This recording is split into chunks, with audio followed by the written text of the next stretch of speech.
Hello everybody, this is Tipped Up Gaming here today with another Magic the Gathering Arena video. Now today I'm going to be doing a breakdown of the Oko's Madness format. So in the recent state of the beta, they announced a format called Oko's Madness, and in it they gave this simple line. It's like Momir's Madness, but your creatures are also 3/3 elk. And that's it. And so if you guys don't understand, Oko the Planeswalker, his +1 allows you to turn things into 3/3 elks. So this is all we got. We had no other information. But then, shortly after, they posted this thing called MTG Arena format, and with it came a bunch of information on both like Artisan and this format. These are the only these are the two new formats that are in here. The rest of them have been seen before. So why don't we just read this? In this Magic the Gathering Arena event, each player begins the game with a 60-card deck containing only basic lands and an Oko's Whim emblem that has the following ability. Creatures you control have base power and toughness 3/3 and are elks in addition to their other types. And you can pay one, discard a card, create a token that's a copy of a random creature with converted mana cost 8 or less. Activate this ability only anytime you could cast a sorcery.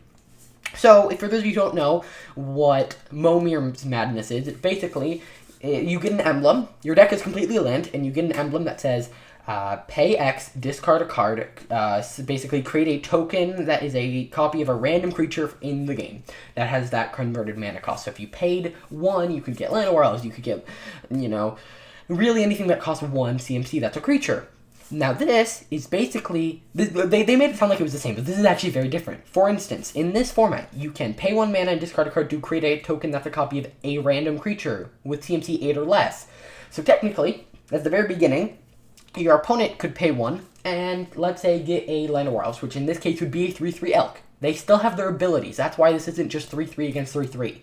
If that were the case, whoever went first wins. But instead, he gets a 3/3 that can tap for 1 green mana. But then you get a 3/3 that then let me think of a really powerful 8 cost. Or you get a 3/3 with flying and vigilance. Well, that's probably not a 1-cost card. Also, this doesn't say you can only use it once per turn. So you have to find a good balance of creating just lots of creatures and putting out lands. Because you might want to put out maybe 2 or 3 lands, but then after a point you're only drawing 1 card per turn. So my theory, if you do the math, so you should play your first land, then you should pay 1 and discard a land to create a random creature. At that point, you will have 5 cards in your hand. Then the next turn you'll draw 6. I think you should either only have 2 or 3 lands. Now, if you get a creature with a really awesome ability that you have to pay mana for, sure, go play your lands. But in general, you probably only want to play 2 to 3 lands because you can activate this multiple times per turn, and you're going to run out of cards quicker if you're playing lands at the same time. So, that's probably the best strategy for this. Now, the fact that they're all 3/3s, I think, makes this a lot more fun because, someone can't just get a 15/15 indestructible and that just ends the game. If you guys remember in the last Momir Basic event, they added a bunch of cards that weren't in Standard to the pool, so it wasn't just a race towards the Zapalta. Zatalpa? They also don't classify or clarify whether this is only Standard cards. I think this will be all cards in the game, so that includes cards that are exclusive to MTG Arena, and I assume those older cards. However, if it had CMC 9 or higher, you can't get it. So I think this provides more.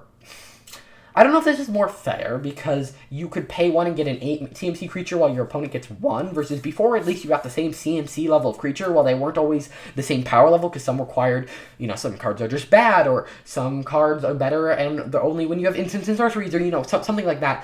With this, it could be, you get a 1 cost and they get an 8 cost. So, yeah. However, the advantage here is that I think the most, unless something does something with counters, like Yorvo, if it's a copy of Yorvo, which enters, I believe, with 4 +1/+1 counters, then you do get a 7/7.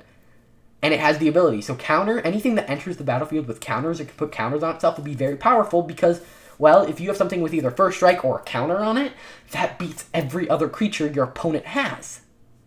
So double strike, first strike, counters, all of those are going to be super powerful.